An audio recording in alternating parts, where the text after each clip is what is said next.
When I returned from my trip to the United Kingdom, my soul was on fire with the financial wake-up call I had received. How did it come about that for this short period of time, my monthly income had become my daily income? How did it happen that my financial wealth had suddenly multiplied by 30 times, even if just for a while? I had not changed my DNA or family name, so I now knew that prosperity was not determined by the family you are born into. I had not obtained any additional qualification, so I now knew that prosperity did not come about through the accumulation of university certificates. I had not joined any political party, so I now knew that prosperity did not come about as a result of being a member of a certain party. I had not joined any new church, so I now knew that prosperity had nothing to do with what creed you profess and where you pay your tithes, if at all you do. I had not joined any fraternity or secret society, so I now knew that prosperity had nothing to do with secret cults, secret alliances, and secret rituals. This financial transformation had not occurred because I had traveled to England. Rather, I had traveled to England as a result of it. Therefore, I also now knew that prosperity was not determined by a change in physical environment. I had not changed my job, so I knew that prosperity did not come about as a result of practicing a specific profession or business. I was being paid 30 times my regular salary to do less work than what I was doing on my regular job. So I now knew that prosperity does not come as a result of working harder. One evening, while browsing through the bookstore on the campus of the University of East Anglia in the UK, I stumbled on a copy of a recently published book, The Secret. That was in 2007. By this time, my search for wisdom and transformational power had led me to read close to 800 books. So when I scanned through The Secret, I immediately knew that I was going to take this book home, because almost all the authors quoted in this book were authors I had read before.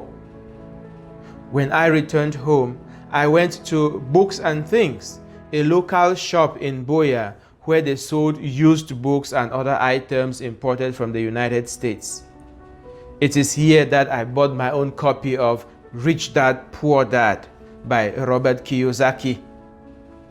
With The Secret on my left hand and Rich Dad, Poor Dad on my right hand, the following decade of my life was that of radical transformation. By 2010, I completed my reading list to over 1,000 books, then slowed down to start putting into practice all the knowledge I had gathered. Here is a synopsis of my financial literacy program. 97% of people are poor because people raise their kids on the mantra that says, go to school, work hard, graduate with good grades, get a job, work hard on the job, secure a pension, retire, and be happy. 3% of the people are rich because these 3% teach their kids on the mantra that money is a game and the amount of money you receive is determined by the need for what you do, your ability to do it, and the difficulty there is in replacing you. Most teachers are the broke kids of broke parents, so they cannot give what they do not have. Since money is not taught in school, if you were not raised by rich parents, and that makes 97% of us, then the only hope for your financial freedom lies in your ability for self-directed financial education. Everything in your life is either an asset or a liability.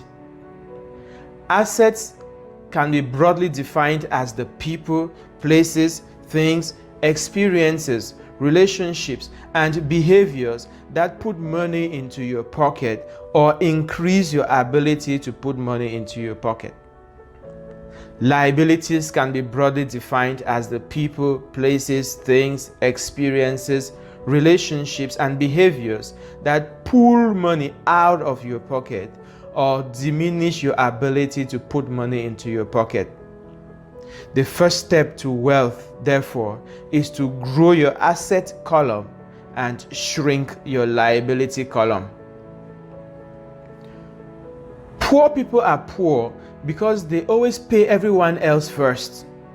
That is, the landlord, the bank, the lender, the grocer, the utility company, the pastor in the name of tithes, and so on, and end up realizing that their expenditure bucket is always bigger than their income bucket. Rich people, on the other hand, are rich because they always pay themselves first. They have a wealth bucket that they fill with cash flow through multiple streams of passive income. Their income bucket is a seed which they sow into their wealth bucket, which in turn generates profit for their expenditure bucket. 97% of people struggle financially because they know only two ways of earning money. 1, trading their time for money, and 2, investing money with the hope of making more money. Both approaches are full-time jobs that require maximum input of time, skill, energy, and risk. Those who do get rich using these approaches often do so at the expense of their health, family, peace of mind, community life, and the joy of living. The top 3% that controls above 90% of all the wealth in the world make their money by applying less effort than the lower and middle class do. To them, money is a game. They master the rules of money, pick the game they like, then go about making money work for them. These wealth creators use the power of leverage to accumulate amounts of money that often appear unfair to ordinary people.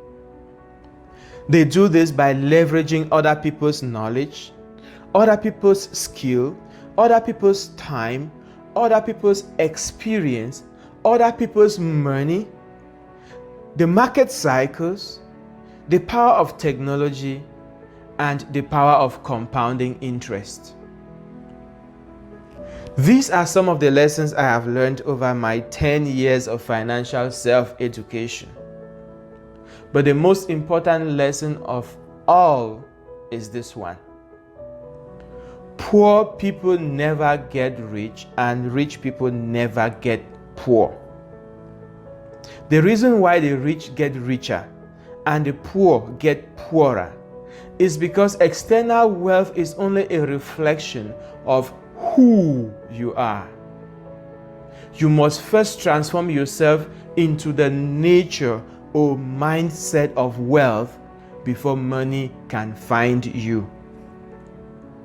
In the days ahead, I will show you how I applied these lessons in my research on the causes of poverty and riches among thousands of Cameroonians I have worked with. And then I will show you how I applied these lessons to shuttle myself up the financial ladder. The goal is that in a few years from now, you should be able to use your own rags to riches story to inspire millions of people like I am doing. I am GodfreyEsoh. Thank you for following this episode of Raptures of Inspiration.